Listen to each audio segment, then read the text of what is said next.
Atlantic ocean का एक क्षेत्र जहां कई जहाज और विमान अचानक संपर्क से बाहर हो गए। क्या इसके पीछे कोई अदृश्य शक्ति है, या फिर एलियंस जैसी कोई अनजानी संभावना, या यह सब जटिल प्राकृतिक परिस्थितियों का परिणाम है? सवाल आज भी अनसुलझा है, और यही इसे और रहस्यमयी बनाता है। इस क्षेत्र को हम बरम्यूडा ट्रायंगल कहते हैं, लेकिन दिलचस्प बात यह है कि यह कोई आधिकारिक नाम नहीं है। यह न तो किसी अंतर्राष्ट्रीय समुद्री नक्शे में अलग से चिन्हित है, और न ही किसी वैज्ञानिक संस्था ने इसे अलग कैटेगरी में रखा है। फिर भी सदी भर से यह नाम लोगों की जिज्ञासा और डर दोनों को आकर्षित करता रहा है। भौगोलिक सच्चाई रहस्य की पहली परत। बरम्यूडा ट्रायंगल दरअसल एक कल्पित त्रिकोणीय क्षेत्र है, जिसके 3 कोने माने जाते हैं: बरम्यूडा, फ्लोरिडा और पुएर्टो रिको। यह क्षेत्र अटलांटिक ओशन के उस हिस्से में आता है जहां दुनिया के सबसे व्यस्त शिपिंग लेन्स मौजूद हैं। हर दिन यहां से हजारों जहाज गुजरते हैं और सैकड़ों एयरक्राफ्ट इस रूट से उड़ान भरते हैं।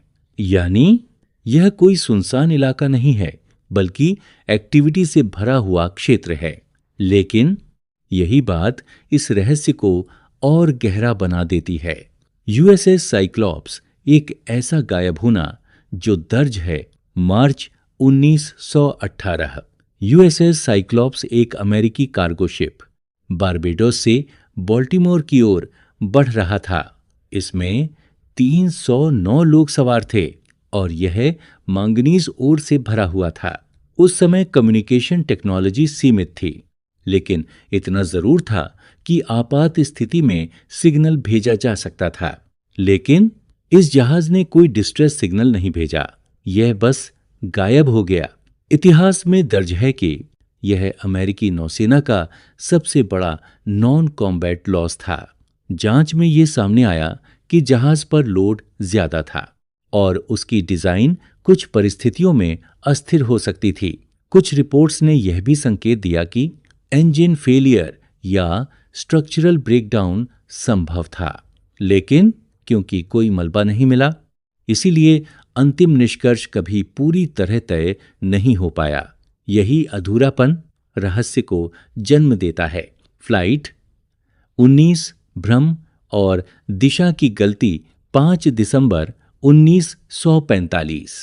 5 TBM Avenger aircraft training mission पर निकले। शुरुआत में सब कुछ सामान्य था, लेकिन कुछ समय बाद इंस्ट्रक्टर चार्ल्स टेलर ने रिपोर्ट किया कि उन्हें अपनी पोजीशन समझ नहीं आ रही। उन्होंने कहा कि कंपास रीडिंग्स इनकंसिस्टेंट लग रही हैं। अब यहाँ एक महत्वपूर्ण तथ्य है।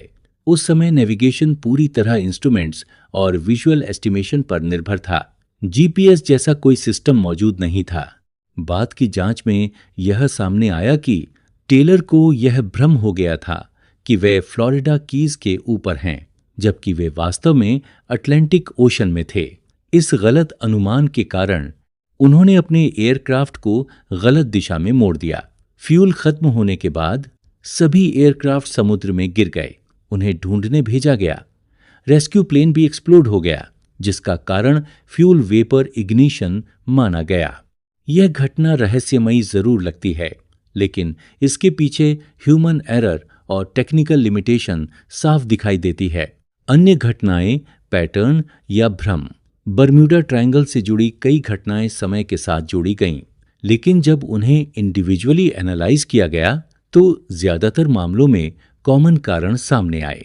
कुछ जहाज खराब मौसम में फंसे, कुछ एयरक्राफ्ट नेविगेशन एरर का शिकार हुए, और कुछ मामलों में टेक्निकल फेलियर सामने आया।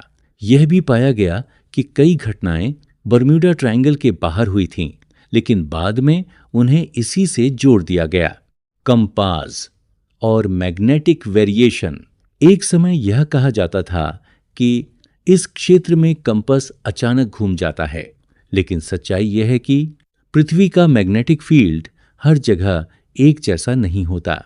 कुछ जगहों पर मैग्नेटिक नॉर्थ और ट्रू नॉर्थ एक जैसे दिख सकते हैं, जिससे इनएक्सपीरियंस्ड नेविगेटर कंफ्यूज हो सकता है। यह कोई रहस्यमयी फिनोमिना नहीं, बल्कि एक वैज्ञानिक तथ्य है। गल्फ स्ट्रीम सबूतों को मिटाने वाली धारा। अटलांटिक ओशन की गल्फ स्ट्रीम दुनिया की सबसे तेज ओशन करंट्स में से एक है। अगर कोई जहाज या विमान दुर्घटनाग्रस्त होता है तो उसका मलबा बहुत तेजी से दूर चला जाता है। इससे सर्च ऑपरेशंस मुश्किल हो जाते हैं। कई बार मलबा इतना फैल जाता है कि उसे ढूंढ पाना लगभग असंभव हो जाता है।